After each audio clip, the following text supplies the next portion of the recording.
ഹരിസാർ നമസ്കാരം. ചാന്ദ്രയാൻ 1, അതായത് ചാന്ദ്രയാൻ 1 എന്ന് പറയുന്ന ദൗത്യം ഇന്ത്യയെ സംബന്ധിച്ചിടത്തോളം ഏറെ അഭിമാനകരമായിട്ടുള്ള ഒരു ദൗത്യമായിരുന്നു. ചന്ദ്രനിൽ ജലാംശമുണ്ട്, ജലത്തിന്റെ സാന്നിധ്യമുണ്ട് എന്ന സൂചന നമുക്ക് നൽകിയിട്ടുള്ള ഒരു ദൗത്യമായിരുന്നു ചാന്ദ്രയാൻ.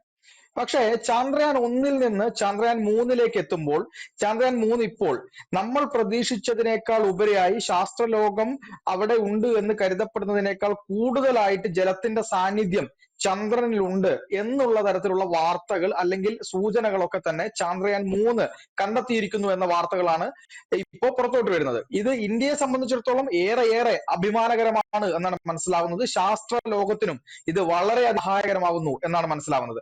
എന്താണ് സാർ ഇതിന്റെ കൂടുതൽ വിവരങ്ങൾ? ചന്ദ്രനിൽ വരണ്ട കാലാവസ്ഥയാണെന്നും ജലസാന്നിധ്യം ഒട്ടുമേ ഇല്ലെന്നുമാണ് ശാസ്ത്രലോകം ഈ അടുത്ത കാലം വരെ കരുതി പോയിരുന്നത്. പക്ഷേ 2008 വിക്ഷേപിച്ച ചന്ദ്രയാൻ 1 എന്ന ഇന്ത്യയുടെ പേടകം ആദ്യമായിട്ട് ലോകത്തിന് മുന്നിൽ ചന്ദ്രനിൽ ജലാംശമുണ്ട്, അത് ഐസിന്റെ രൂപത്തിൽ അല്ലെങ്കിൽ ജലത്തിന്റെ മോളിക്യൂളുകൾ മറ്റ് ധാതുക്കളുമായി സംയോജിച്ച നിലയിൽ ഉപരിതലത്തിൽ ഉണ്ട് എന്നുള്ള അതീവ വാല്യുബിൾ ആയിട്ടുള്ള, അതായത് ഏറ്റവും പ്രധാനപ്പെട്ട ഒരു വിവരം നൽകിയത് ഇന്ത്യയുടെ ചന്ദ്രയാൻ 1 ആണ്. അത് അമേരിക്കയുടെ നാസയുടെ മൂൺ മാപ്പർ എന്ന് പറയുന്ന ഉപകരണത്തെ, അങ്ങനെ വേണമെങ്കിൽ ഇന്ത്യയുടെ ISROയുടെയും നാസയുടെയും ഒരു സംയുക്ത നേട്ടമായിട്ട് നമുക്കത് പറയാം. ഇപ്പോൾ ചന്ദ്രയാൻ 3 2023 ഇന്ത്യ വിക്ഷേപിച്ചിരുന്നു. ആ ചന്ദ്രയാൻ 3 ഭൂമിയിലേക്ക് അയച്ച ഡാറ്റ അത് വിശകലനം ചെയ്തിട്ട് ഫിസിക്കൽ റിസർച്ച് ലബോറട്ടറി അഹമ്മദാബാദ് വളരെ അതീവ വിലപിടിപ്പുള്ള കൂടുതൽ പ്രാധാന്യമുള്ള വിവരങ്ങൾ ഇന്ന് ലോകത്തിന്, ശാസ്ത്രലോകത്തിന് കൊടുത്തു. ഇത് ഇന്നലെ ദേശീയ മാധ്യമങ്ങളിൽ ചിലതിലൊക്കെ വന്നിട്ടുണ്ട്. അതായത് നമ്മൾ കരുതിയതിലും എത്രയോ അധികം ജലം ഐസിന്റെ രൂപത്തിൽ ചന്ദ്രനിലെ ധ്രുവ പ്രദേശങ്ങളിൽ നിക്ഷേപമുണ്ട്. ഈ ധ്രുവ പ്രദേശങ്ങളിൽ ഐസിന്റെ രൂപത്തിലുള്ള ജലനിക്ഷേപമുണ്ട് എന്നുള്ള അതീവ വാല്യുബിൾ ആയിട്ടുള്ള, അതായത് ഏറ്റവും ശാസ്ത്രലോകത്തിന് ഏറ്റവും പ്രാധാന്യമേറിയ ഒരു വിവരം പുറത്തുവിട്ടിരിക്കുകയാണ് ഈ നാഷണൽ. അപ്പോ ഈ രണ്ട് നേട്ടങ്ങളും, അതായത് ചന്ദ്രനിൽ ജലമുണ്ട് എന്ന് ലോകത്തിനോട് ആദ്യം പറയുന്നതും ഇപ്പോൾ നമ്മൾ കരുതിയതിലും അധികം ജലമുണ്ട് എന്ന് ലോകത്തിനോട് വീണ്ടും ഉറപ്പിച്ചു പറയുന്നതും, അത് രണ്ടിനും കാരണക്കാരായിരിക്കുന്നത് ഇന്ത്യയുടെ 2 ദൗത്യങ്ങളാണ്, ചന്ദ്ര ദൗത്യങ്ങളാണ്. അപ്പോൾ തീർച്ചയായിട്ടും ഇത് ഇന്ത്യക്ക് ഒരു മഹത്തായ നേട്ടമാണ്, ഒരു വലിയ ശാസ്ത്ര നേട്ടമാണ്. ആദ്യത്തെ ISRO 2008 ഒടുവിലാണ് ഈ വിവരം നമുക്ക് ഭൂമിയിലേക്ക് അയക്കുന്നത്. പിന്നീട് 2009 അതിന്റെ വിശകലനങ്ങൾ, പ്രാഥമിക വിശകലനങ്ങൾ പുറത്തു വരുന്നത്. 2013 അത് എല്ലാ സംശയങ്ങൾക്കും അറുതി വരുത്തിക്കൊണ്ട് ഇന്ത്യയും അതായത് ISROയും നാസയും ചേർന്നിട്ട് അത് ഔദ്യോഗികമാവുകയും അത് ആധികാരികമായി തന്നെ ലോകത്തിനോട് പറയുകയും ചെയ്തു. ഇന്നിപ്പോൾ ആ വിവരം ഒന്നുകൂടി ഊന്നി പറഞ്ഞിരിക്കുകയാണ്. അതായത് നമ്മുടെ മനുഷ്യൻ ചന്ദ്രനിൽ നടത്താനിരിക്കുന്ന എല്ലാ പ്രവർത്തനങ്ങൾക്കും ജലം, മനുഷ്യജീവൻ അവിടെ നിലനിൽക്കണമെങ്കിൽ ജലം ആവശ്യമുണ്ട്. അപ്പോൾ ഈ ജലം ചന്ദ്രനിൽ അതീവ വലിയൊരു ജലസമ്പത്ത് ചന്ദ്രനിലുണ്ട് എന്നുള്ള ഒരു സത്യം ഇന്ന് ലോകം വളരെ പ്രതീക്ഷയോടാണ് ലോകം കാണുന്നത്. ഇതൊന്നാമത്തെ വിഷയം. ഇനി രണ്ടാമത് മറ്റൊരു കാര്യം വെച്ചാൽ ഇതിനെ തുടർന്ന് ഒരുപാട് തുടർ പ്രവർത്തനങ്ങൾ നടത്തേണ്ടി വരും. കാരണം ഈ ചന്ദ്രനിൽ ജലം നിലനിൽക്കുന്നത് ഐസിന്റെ രൂപത്തിലാണ്. ഇത് ചന്ദ്രനിൽ വളരെ വ്യത്യസ്തമായ കാലാവസ്ഥകളാണ്. അതായത് ചിലയിടങ്ങളിൽ +83 ഡിഗ്രി വരെ ചൂടുണ്ട്.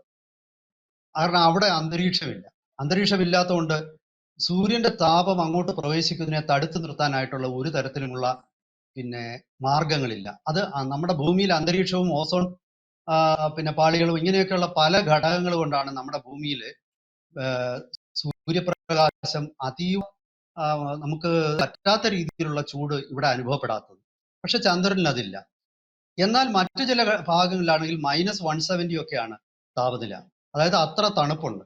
അപ്പൊ ഈ തണുപ്പുള്ള പ്രദേശങ്ങൾ ഭൂമിക്കടിയിലാണ് ഐസിന്റെ രൂപത്തിൽ ജലം നിക്ഷേപമുള്ളത്.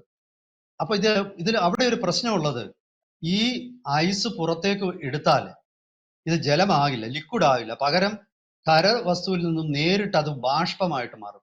അതിന് സബ്ലിമേഷൻ എന്ന് പറയും. ഈ സബ്ലിമേഷൻ എന്ന് പറയുന്ന ഒരു പ്രക്രിയ, ശാസ്ത്ര പ്രക്രിയയാണ് അവിടെ നടക്കുന്നത്. അത് കാരണം ഒരു കാരണവശാലും അവിടെ ജലം ലിക്വിഡിന്റെ ഫോമിൽ നമുക്ക് എടുക്കാൻ സാധ്യമല്ല. അപ്പോ ഇനി ശാസ്ത്രലോകത്തെ സംബന്ധിച്ചിട്ടുള്ള അടുത്ത ഒരു ചോദ്യം, ഇതെങ്ങനെയാണ് ഈ ജലം നമുക്ക് എക്സ്ട്രാക്ട് എങ്ങനെ നമുക്ക് പിന്നെ ഉപയോഗപ്പെടുത്താം, അതിനു വേണ്ടിയിട്ടുള്ള പരീക്ഷണങ്ങളായിരിക്കും ശാസ്ത്രലോകം ഇനി നടത്താൻ പോകുന്നത്. പിന്നെ മാത്രവുമല്ല, ഭാവിയില് മനുഷ്യവാസം വരെ, അതായത് ഒരു ഭൂമിയിൽ നിന്നും ഒരു സ്റ്റേഷൻ, ഇന്ന് സ്പേസ് സ്റ്റേഷൻ ഉണ്ടല്ലോ, ആ സ്പേസ് സ്റ്റേഷൻ പോലെ ഒരു സ്റ്റേഷൻ, മനുഷ്യന് താമസിക്കാൻ വേണ്ടി ഒരു സ്റ്റേഷൻ അവിടെ പണിയുകയാണെങ്കിൽ എങ്ങനെ ആയിരിക്കണം അത് പിന്നെ ചെയ്യേണ്ടത്, ഇങ്ങനെയൊക്കെയുള്ള ഒരുപാട് കാര്യങ്ങൾ വർക്കൗട്ട് ചെയ്യേണ്ടതായിട്ടുണ്ട്. അപ്പം ഇനി ഒരു കാര്യം എന്തായാലും ഇന്ന് ലോകത്തിന് ആശ്വാസവും വ്യക്തവുമാണ്, ചന്ദ്രനിൽ ജലമുണ്ട്.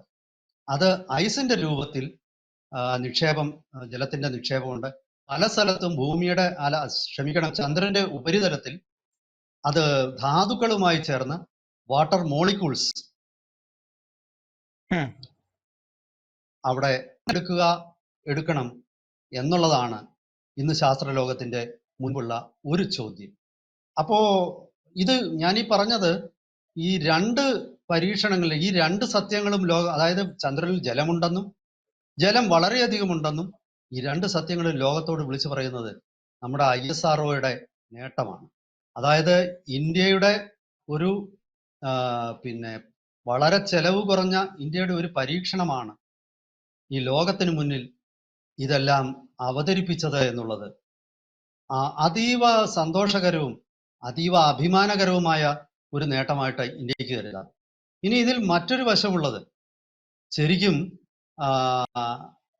ശാസ്ത്രലോകം പുരോഗമിക്കുന്നതിന് എത്രയോ മുമ്പ് തന്നെ ഇന്ത്യയുടെ പിന്നെ അഥർവവേദത്തിലും അതുപോലെ തന്നെ പിന്നെ ഇന്ത്യയിലെ ആര്യഭടൻ ഒന്നാമൻ ചന്ദ്രനിൽ ജലമുണ്ട് എന്നുള്ളത് പറഞ്ഞിട്ടുണ്ടായിരുന്നു. സാമവേദത്തിലും പറഞ്ഞിട്ടുണ്ട്. അപ്പോ ഇന്ത്യയെ പിന്നെ ചന്ദ്രന് സലിലൻ എന്നൊരു പര്യായമുണ്ട്. സലിലം എന്ന് പറഞ്ഞാൽ ജലം എന്നാണ് സംസ്കൃതത്തിൽ അർത്ഥം. അപ്പോ എങ്ങനെയോ പൗരാണിക ഇന്ത്യയുടെ പിന്നെ വേദജ്ഞന്മാര്, അതുപോലെ ഇന്ത്യയുടെ ജ്യോതിശാസ്ത്രജ്ഞന്മാര്, ഇവരൊക്കെ തന്നെ ചന്ദ്രനിൽ ജലമുണ്ട് എന്ന ഒരു നിഗമനത്തിൽ ആയിരക്കണക്കിന് കൊല്ലങ്ങൾക്ക് മുമ്പ് എത്തിയിട്ടുള്ളതാണ്. അപ്പോൾ ഇത് ശരിക്കു പറഞ്ഞാൽ ചരിത്രപരമായ ഒരു നിയോഗമാണ് ഇന്ത്യക്ക്. ലോകത്തോട് ചന്ദ്രനിൽ ജലമുണ്ട് എന്നുള്ള ഒരു സത്യം ശാസ്ത്രീയ പരീക്ഷണങ്ങളുടെ അടിസ്ഥാനത്തിൽ തന്നെ ലോകത്തോട് വിളിച്ചു പറഞ്ഞത് ഇന്ത്യയാണ്. ഈ ഒരു പിന്നെ കണ്ടെത്തലിന്റെ അടിസ്ഥാനത്തിൽ ഇനി നമ്മൾ ഈ വരുന്ന കാലത്തിൽ കൂടുതൽ പരീക്ഷണങ്ങൾ നടത്തുന്നതിലും അതുപോലെ കൂടുതൽ ഇതിനെ അടിസ്ഥാനപ്പെടുത്തി കൂടുതൽ മുന്നേറ്റങ്ങൾ നടത്താനും ഈ ജലം വേർതിരിച്ചെടുക്കാനുള്ള ഒരു ടെക്നോളജി എങ്ങനെ എനിക്ക് തോന്നുന്നു ഇനി വരുന്ന ദിവസങ്ങളിൽ ചന്ദ്രനിൽ ലാൻഡ് ചെയ്യുന്ന പിന്നെ യാനങ്ങൾ ഈ ജലം വേർതിരിച്ചെടുക്കാനുള്ള ടെക്നോളജി അവിടെ പരീക്ഷണ വിധേയമാക്കാനും സാധ്യതയുണ്ട്. ഏതാണ്ട് ഇന്ത്യ തന്നെ ഒരു മൂൺ ലാൻഡിങ് ഇപ്പോൾ വിഭാവനം ചെയ്യുന്നുണ്ടല്ലോ. അപ്പൊ ഈ മൂൺ ലാൻഡിങ് നടക്കുമ്പോൾ സ്വാഭാവികമായിട്ടും പിന്നെ ജലം വേർതിരിച്ചെടുക്കാനുള്ള ഒരു ടെക്നോളജി കൂടി നമ്മൾ വികസിപ്പിച്ചെടുക്കും, അല്ലെങ്കിൽ ശാസ്ത്രലോകം. കാരണം ഈ ചന്ദ്രയാൻ, ഞാൻ ആദ്യം പറഞ്ഞ പോലെ മൂൺ മാപ്പർ എന്ന് പറയുന്ന ഒരു ഉപകരണം, മൂൺ മിനറോളജി മാപ്പർ എന്നാണ് അതിന്റെ ഒരു മൊത്തം പേര്, അത് നാസയുടെ ഒരു ഉപകരണമായിരുന്നു. അതുപോലെ തന്നെ യൂറോപ്യൻ യൂണിയന്റെ മറ്റൊരു ഉപകരണമുണ്ട്. അങ്ങനെ ചുരുക്കി പറഞ്ഞാൽ ഇങ്ങനെയുള്ള വിവിധ രാജ്യങ്ങളുടെ സഹകരണത്തോടു കൂടിയാണ് ഈ പിന്നെ നേട്ടം കൈവരിക്കുന്നത്. പക്ഷെ ഇതിന്റെ പ്രാഥമികമായിട്ടുള്ള അവകാശം, ഈ നേട്ടത്തിൻ്റെത്, അത് ഇന്ത്യക്ക് തന്നെയാണ് എന്നാണ്. എന്തെങ്കിലും ചോദിക്കാനുണ്ടെങ്കിൽ ചോദിച്ചു.